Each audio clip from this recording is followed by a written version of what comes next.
안녕하세요, 푸돈싸입니다. 제가 제 채널 말고도 여러 개 채널을 제작하다 보니까 정말 오랜만에 분석 영상을 올리게 됐습니다. 오늘 이탈리아가 53년 만에 유로에서 우승을 하면서 사실상 이번 발롱도르는 메시의 수상이 유력하게 됐습니다. 각설하고 경기 분석 바로 가시죠. 레고. 먼저 라인업을 살펴보면 잉글랜드는 백스리를 들고 나왔는데 중원을 라이스와 필립스를 세우면서 굉장히 수비적으로 구성했습니다. 이탈리아는 많은 사람들이 예상했던 라인업 그대로 들고 나왔습니다. 잉글랜드는 보유한 공격 자원에 비해서 공격력이 다소 아쉬운 느낌이었는데 이번 경기 또한 마찬가지였습니다. 아무래도 사우스게이트 감독의 전술과 관련이 있겠죠. 잉글랜드는 보면 경기 내내 라인 간격을 유지하기 위해 애쓰는 모습이 눈에 띄었습니다. 전방 압박을 갈 때도 그렇고 내려서 수비를 할 때도 그렇고 라인 간격을 유지하기 위해서 팀 전체가 움직이려는 노력을 많이 했고, 그러다 보니까 이탈리아는 그 수비를 깨는 게 쉽지 않았습니다. 전반 1분 굉장히 이른 시간에 잉글랜드가 선제골을 넣었습니다. 탈압박 이후 굉장히 교과서 같은 공격 전개였는데 후방 빌드업 상황에서 픽포드에게 공을 넘기라는 맥과이어를 무시하고 루크쇼가 전진을 시도합니다. 루크쇼는 전진하다가 공을 받으러 내려오는 케인에게 패스. 참고로 케인은 국대에서도 굉장히 넓은 활동 반경을 보여주고 있습니다. 케인은 공을 잡아서 반대편에 오버래핑 올라온 트리피어에게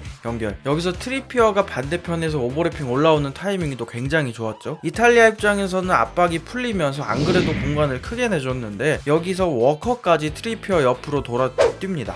그럼 순간적으로 에메르소는 워커를 막을지 트리피어를 막을지 어려운 상황에 놓이는 거죠. 그 사이에 트리피어는 편안하게 크로스 시도. 박스 안에서도 순식간에 수비수들이 자리를 잡아야 되다 보니까 완벽하게 체크가 이루어지지 않으면서 스털링과 케인의 움직임이 굉장히 유효했습니다.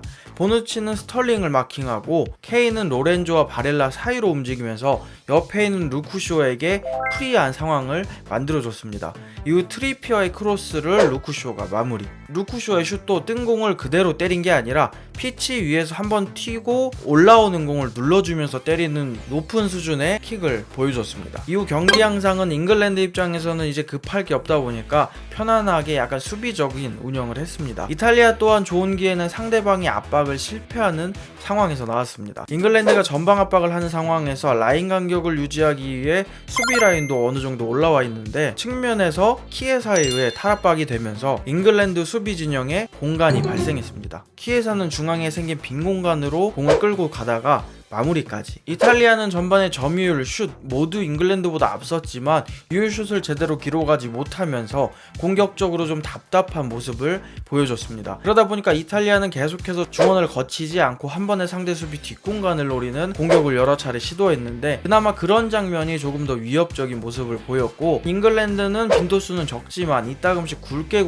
시도하는 공격들이 그래도 위협적인 장면을 연출하면서 효율성 있는 모습을 보여주었습니다. 그리고 두 팀은 세트피스 수비 방식에서도 다른 모습을 보여줬는데 이탈리아는 지역 방어를 썼고 잉글랜드는 맨투맨 수비 방식을 택했습니다. 두 팀 모두 코너킥 상황에서 상대에게 헤더를 허용하는 장면이 나오기는 했는데 66분에 이탈리아가 코너킥 상황에서 동점골을 만듭니다. 뒤쪽으로 흐른 공을 베라티가 헤더를 시도하는데 이 공이 흘러나오는 걸 보누치가 마무리. 코너킥 수비 상황에서 스톤스와 마운트가 키엘리니와 베라티한테 밀리면서 볼 처리를 제대로 하지 못했고 보누치는 라이스가 잡고 있었는데 보누치가 끝까지 집중력을 발휘했습니다. 이렇게 1대1로 전후반이 끝나면서 연장전 돌입. 잉글랜드가 내려앉아 있는 상황에서 보누치가 기가 막힌 전진 패스를 넣어줍니다. 오늘 보누치와 키엘린이 이 수비 조합은 다시 한번 클래스를 보여줬죠. 이걸 벨로티가 살짝 돌려놓고 에메르손이 측면을 허물고 니어 포스트로 크로스를 시도하는데 아쉽게도 이탈리아 선수들이 그 공을 건드리지 못하면서 득점으로 이어지지는 않았습니다. 제가 이 장면을 언급하는 이유는 현대 축구에서 수비수들이 이런 패스를 하나 넣어주면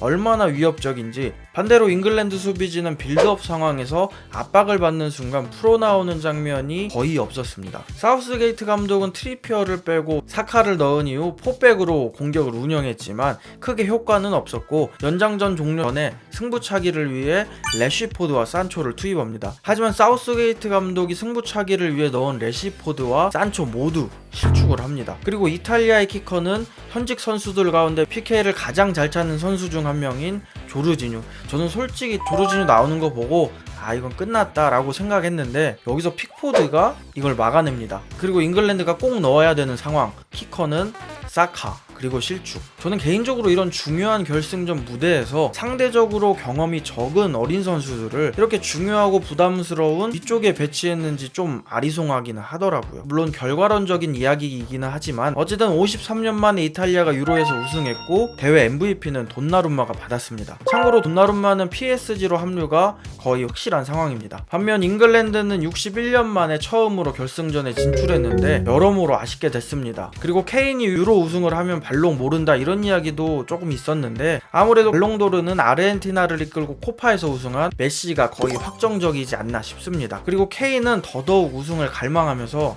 결국 우승을 위해 토트넘을 떠나지 않을까 싶습니다. 부족한 영상 봐주셔서 감사합니다.